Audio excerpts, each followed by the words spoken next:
All right, we are recording. Thanks everybody for coming. Before I started with what I've got planned, I just wanted to make sure we covered a couple of announcements because there was a ton of stuff. So I didn't write them down, so I'm just going to go off the top of my head.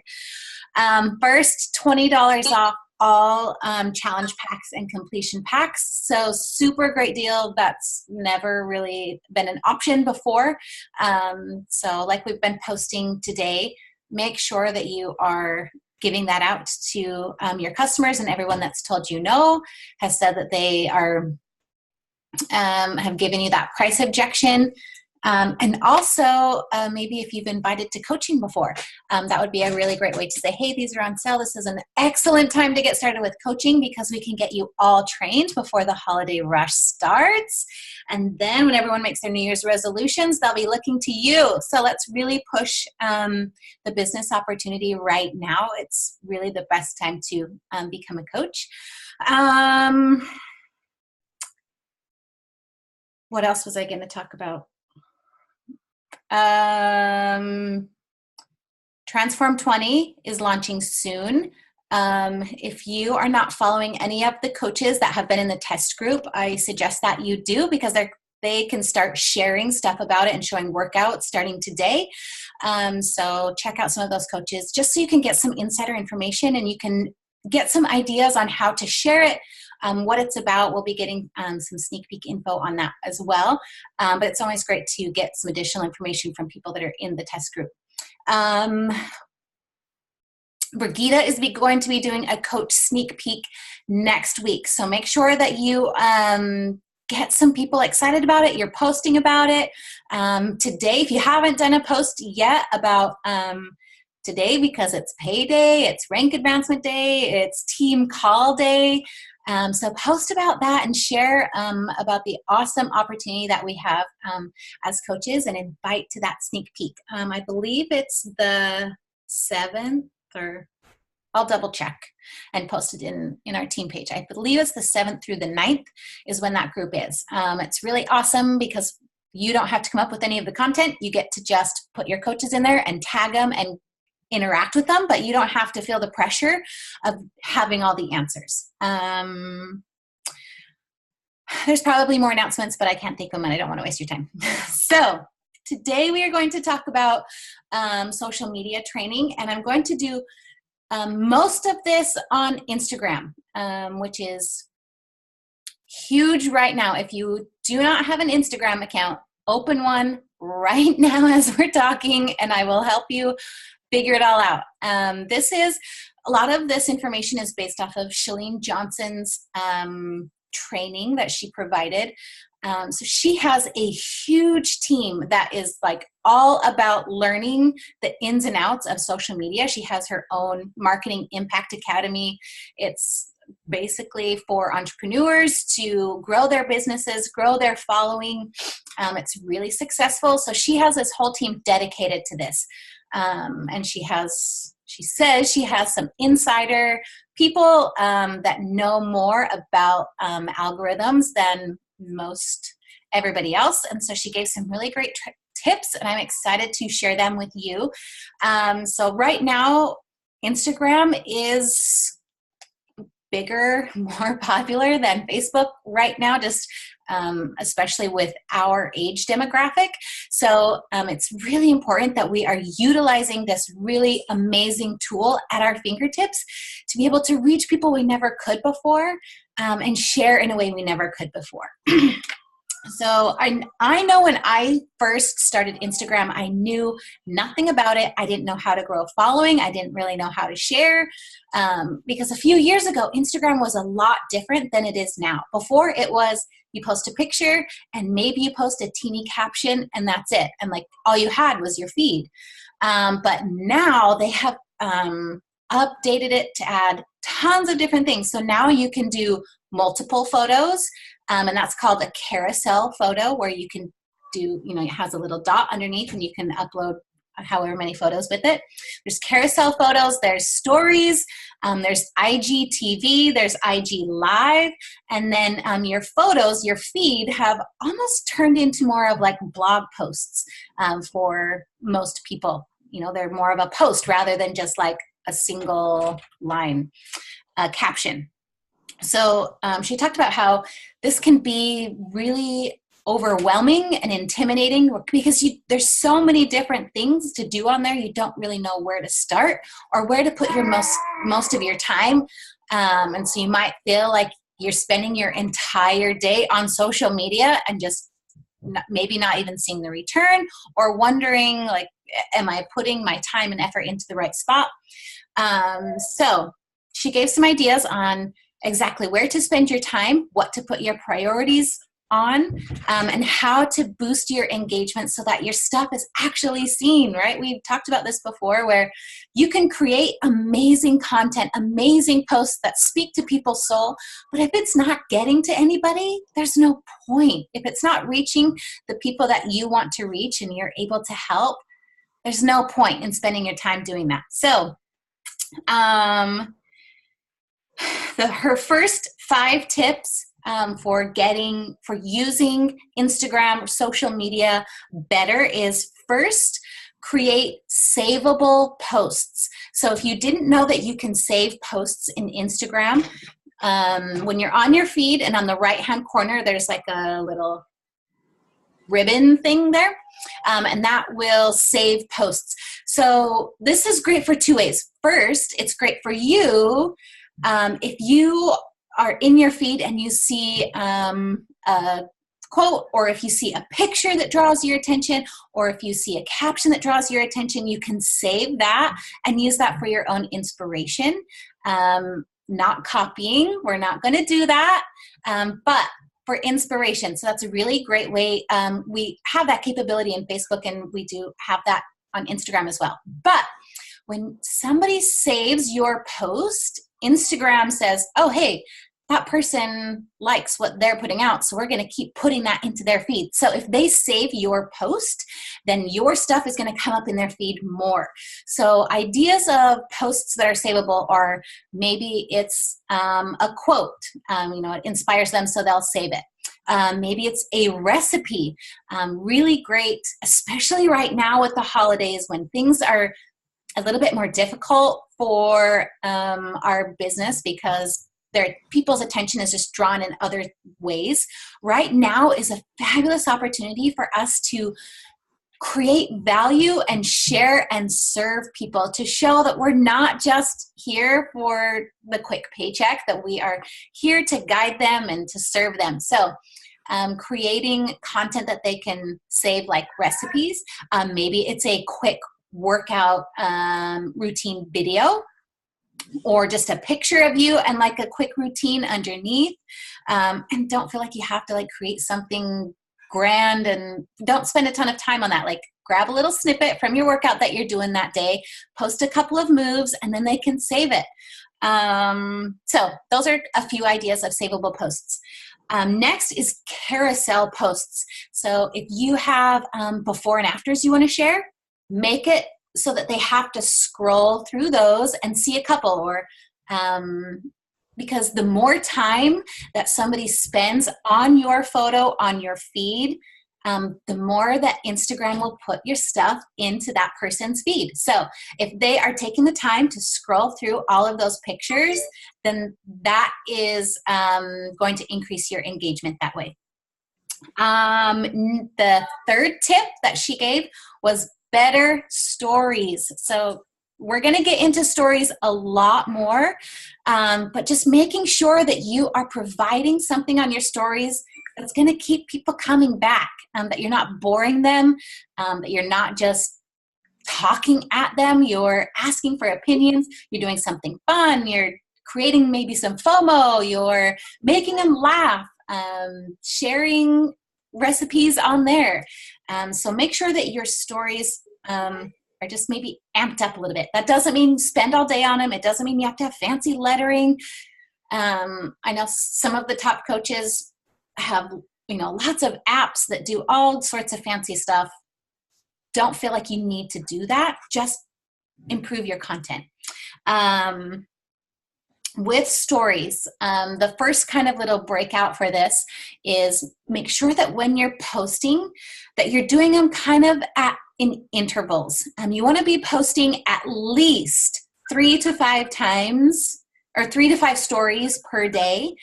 And you want them in intervals, because if all of your stories are at once, then like they're done. Like you want to have people to keep coming back to your page, so that, again, Instagram will push your stuff into their feed. So make sure you're doing at least 3 to 5. You're mixing it up, so it's not just you talking at them the whole time. Maybe do a video, and then maybe a picture, and then a boomerang, and then you talking, and then, something like that. So mix it up and keep people engaged that way. Guys, we have all turned into 3-year-olds. Like, let's get honest. Our attention span is that of a 3-year-old. Everybody. So if you are not being entertained, if you're not entertaining the person, they're going to click out of your story and go find it somewhere else. So make sure that you're keeping them captivated and not just doing something super boring and uninteresting. Now, she mentions that a lot of people aren't viewing Instagram stories with their volume on. And so I did a couple of tests on mine too, to kind of gauge my audience and see. I created a poll and said, do you listen to your stories with the volume on or the volume off? And mine were about half and half. So since I noticed that, I have been creating a lot more captions in my stories, where I will just kind of create small little text, basically summing up what my video was about. Because if they aren't listening with the volume and they have 6 stories of you just talking, they're going to exit out, because they don't know what you're talking about and they're getting bored. So create some captions. She did mention that there is an app that will caption out your whole story. I'm sure you could search for it. I am not really going to spend my time doing that right now, but I am just going to create some shorter captions on my own to briefly describe what I'm chatting about, and maybe create a little bit of curiosity with my captions, so that if they don't have their volume on, they are going to turn it on and listen to what I'm talking about. Another tip she had with stories is be interactive. So making sure you're asking questions, asking their opinions, creating that curiosity instead of, we've talked about curiosity marketing before, where you're not giving them all the information up front, because then they have no reason to talk to you. You are just saying, hey, look at these jeans. I absolutely love them. They make my butt look great, and they were only $20. End of story. Because then they're gonna message you and say, hey girl, tell me about those jeans. Where did you get them? And then that is where your relationship starts, and that's where the magic is going to happen. So create that curiosity, and using your hashtags wisely. So if you didn't know that you can use hashtags in your stories, she actually tested this out. You can use, I think, about 7 to 10 hashtags, but you are going to get the most value if you're just using one. Those are the ones that are going to get the most views of your story. So if you are going to use a hashtag, use it wisely. Sometimes they're kind of finicky with me, that I've kind of noticed is sometimes one hashtag, example, I'll use postpartum fitness sometimes. Some days I get tons of views, like 50 views of just that hashtag. And then another day I may get 0 or 5. So just keep mixing it up and seeing what you're getting, and make sure you're actually using your insights. So if you have an Instagram account, it needs to be a business account, so that you can see how your content is performing. Because if you are just saying, oh yeah, that was a killer post, I did awesome, but everybody else, all you're following, didn't like it, then you're going in the wrong direction. You really need to be able to be objective about your posts and your content. So make sure that it's a business account and you're looking at those insights every day, and just kind of taking stock of what's working and what's not. And don't be afraid to change it up if it's not working. Okay, that was a bit about stories. So we're on number 4, hashtags. So she is saying in your feed, if you're using hashtags, to use them in a comment and make sure that that comment goes in like right after your post. So you already have done a little research on your hashtags. You've put them in the notes section on your phone. And when you post, then you go in and you copy your hashtags and put it in a comment, because Instagram will, again, it will see that there's activity on your post. They will see a comment and then it will start putting it into feeds. But make sure that you're not just throwing up any hashtags. She said that ghosting is a real thing. I know it's kind of been thrown around a bit, and so they did a lot of research to see if that was actually happening, and it is. So if there's a hashtag that Instagram kind of feels is not good, like say you post booty day and then a bunch of people are using that hashtag to create questionable content, then they have to shut that down, and then they're not going to show posts that use that hashtag because they don't want anybody violating their terms. Awesome job, hubby, getting the baby down. Okay, I'll be quiet. So that is a real thing, and you can see the insights of the hashtags that you use. You can't see each one as far as I know, but if you go click on your post, you can see if those hashtags are actually getting views or not. So use them wisely. And then her fifth tip for just Instagram in general is if you get a direct message, respond right away, because that's, again, going to push stuff into their feed. So the direct messages are going to be huge for you. If Instagram sees that you are creating conversations and corresponding back and forth, then bam, you are in their feed. So we've got our sort of 5 places where we can spend our time on Instagram. We've got our stories, our posts, stories, posts, IG Live, and IGTV. So the place that you should spend your most time, stories. Second should be your posts. Now with posts, you do not need to post more than like maybe once every day, every 3 days. You really don't have to post more than that per day. IG Live, she said, try doing just once a week. You don't have to do a ton of those, especially if you haven't been doing them. I have only done a few, but I'm going to try and do them more because IG Live will kind of pop up on people's notifications and it will kind of go to the front of the stories if they see that live. But you don't want to do a bunch of IG Lives, especially if you don't have anything meaningful or engaging to say, because they're just going to be like, gosh, it's her again, you know?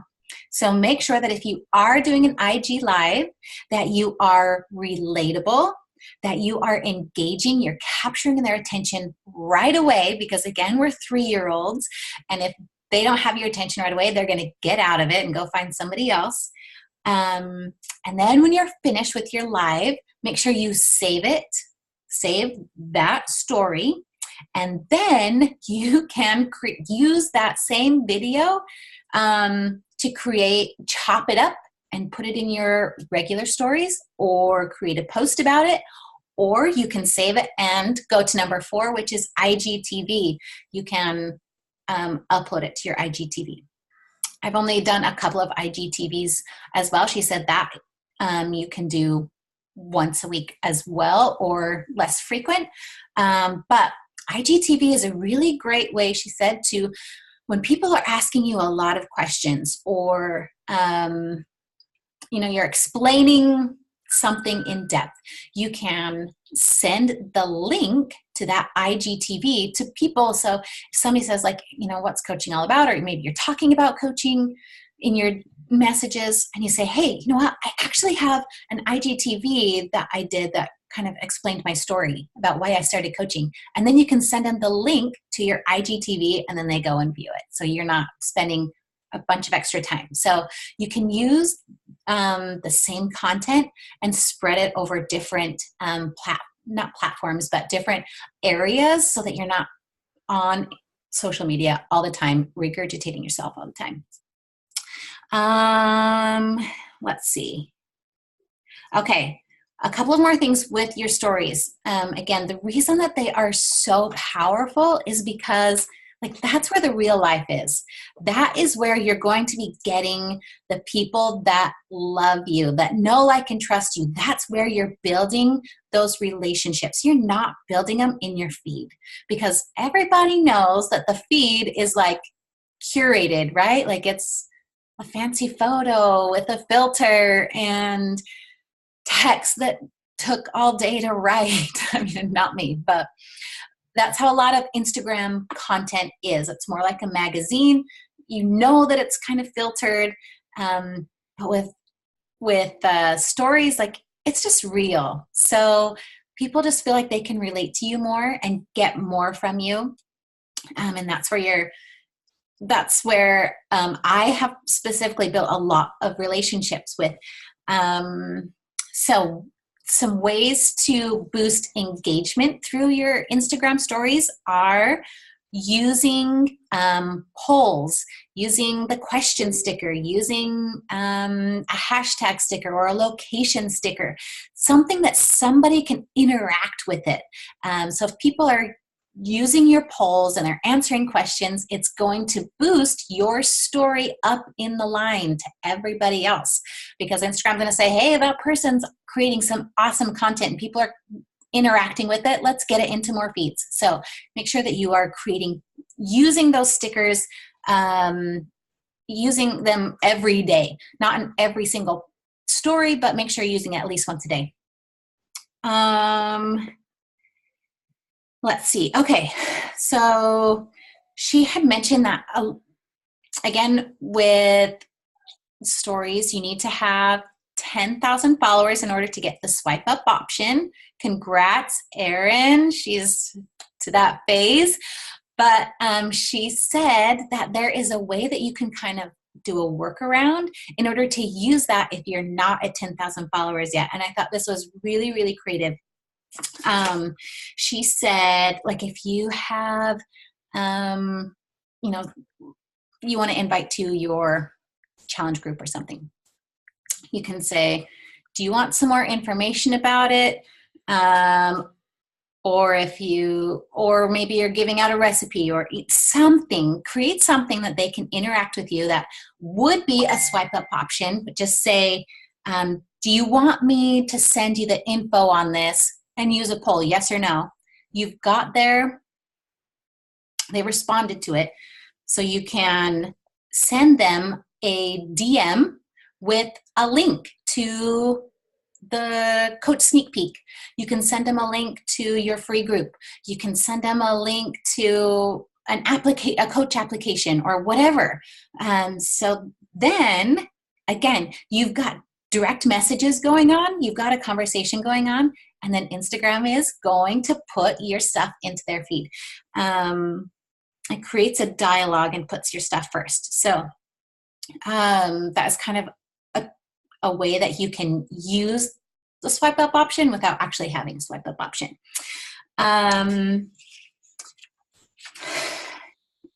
Another time-saving tip that she gave was creating message shortcuts. Erin did a little tutorial about it while she was at Leadership. So if you didn't catch that, when you are in your DMs, there will be a little square with 3 little dots in it. And if you push on that, you can create a shortcut. Let me just kind of see if I can pull it up, because I want to be able to give you a visual.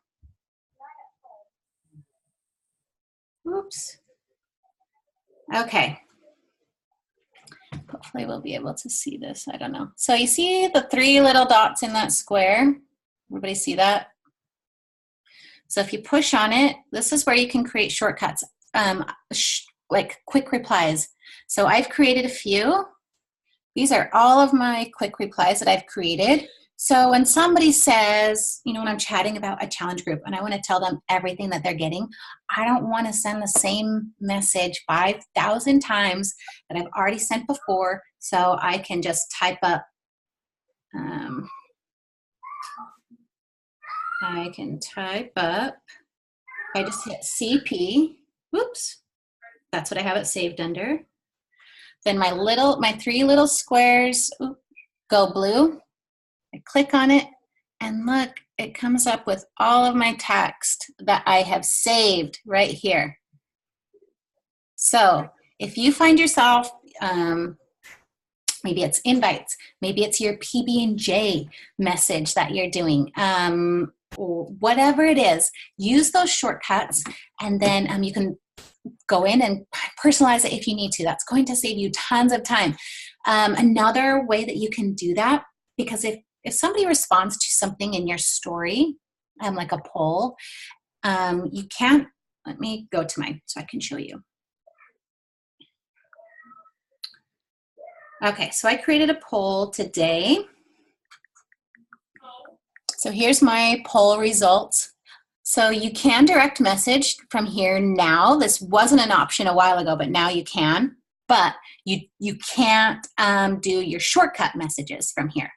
So if you, again, say you are talking about those jeans that made your butt look awesome and only cost you 20 bucks, you maybe want to create a shortcut that says, hey, this is where I got them. I love them. Let me send you the link. If you feel like you're going to get a lot of the same questions, you can create text shortcuts in your phone. If you don't have an iPhone, I'm sorry, I don't know the way to do it. But you go to General and then Keyboard and then Text Replacements, if you can see that. Text replacements, and it's the same thing. You can just create your own shortcuts. I haven't done it on my phone yet, but then you can use these same shortcuts on Instagram, on Facebook, on text messages, whatever. So those are a really great option. So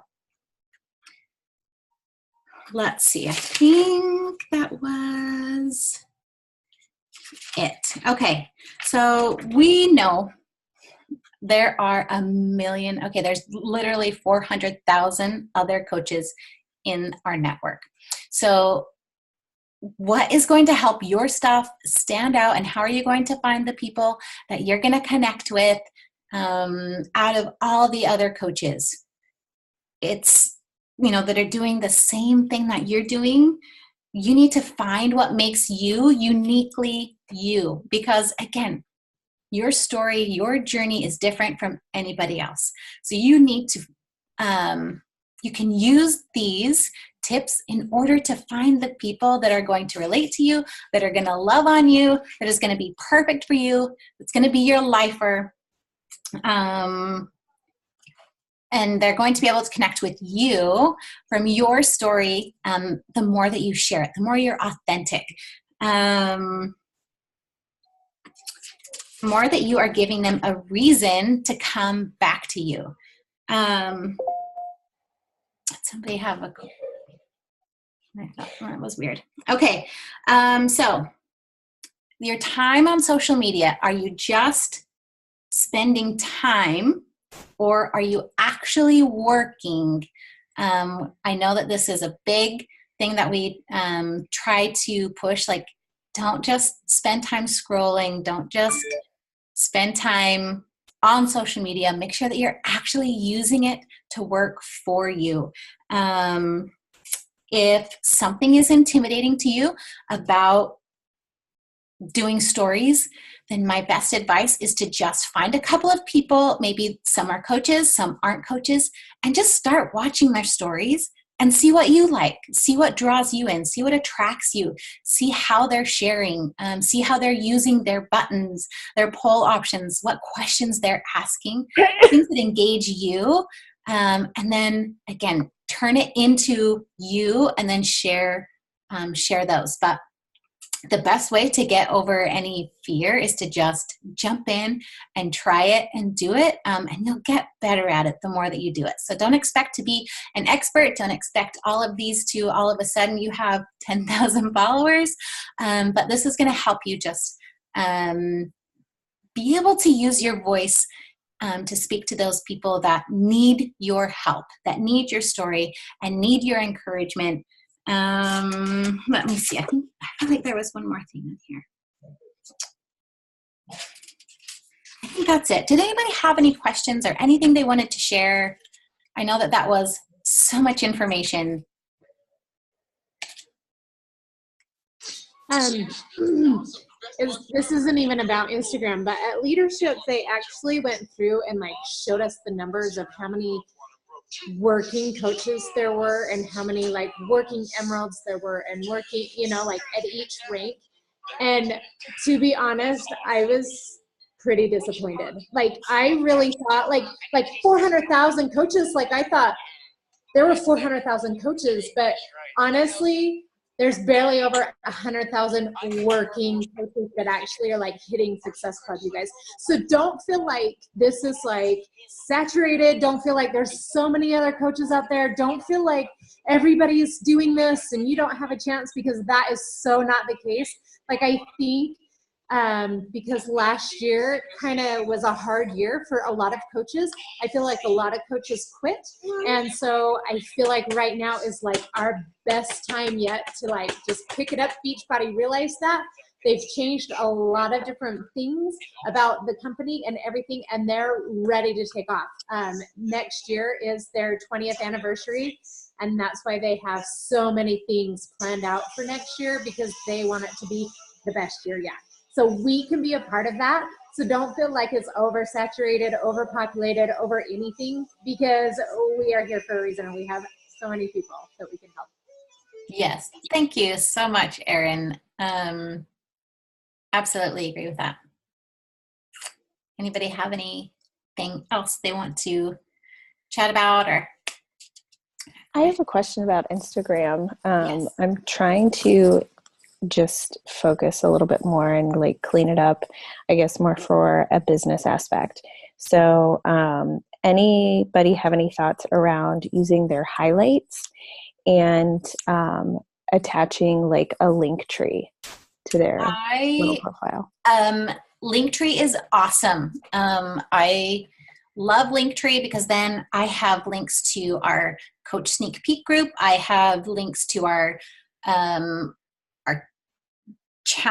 challenge group thing. I have a coaching application that's in there, and it's super easy to set up. It's super easy to change the links in there. So definitely check out Linktree. Just take a second to get familiar with it. It really is user-friendly. It's super easy.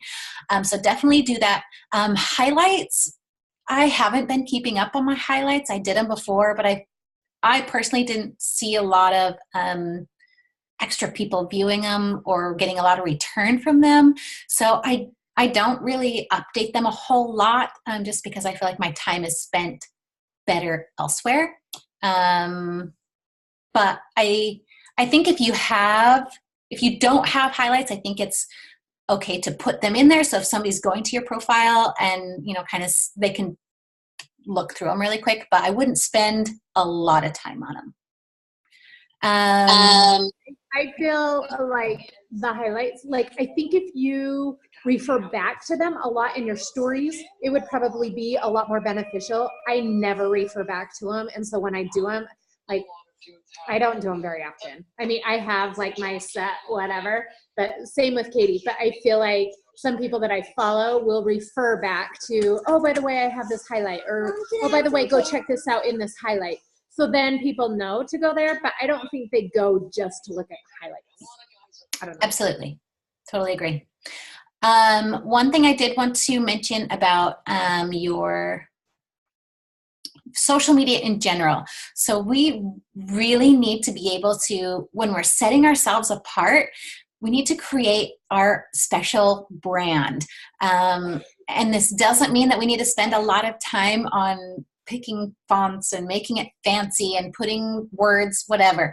But you do need to be using like the same 1 or 2 filters on most of your pictures. So using the same font on most of your stuff so that when somebody sees it, they're like, oh yeah, that's so-and-so, you know, and creates that brand recognition. And then especially with Instagram, it's so much, it's different than Facebook. Facebook, you can kind of get away with whatever, but if somebody goes to your profile on Instagram, they see those first 9 photos and they don't see a cohesive look and they don't like what they're looking at, they're leaving. So make sure that you're making those pictures look a little bit better. Stand in front of a window, use the same filter, and make it look a little cohesive. Don't use a lot of words on your pictures there. Don't use funky stuff.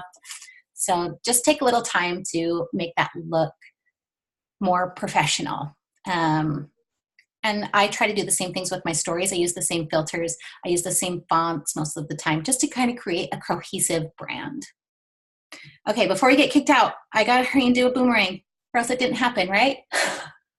Okay, everybody smile. Okay, if you have questions, I'll post the recording soon. I'm gonna stop recording.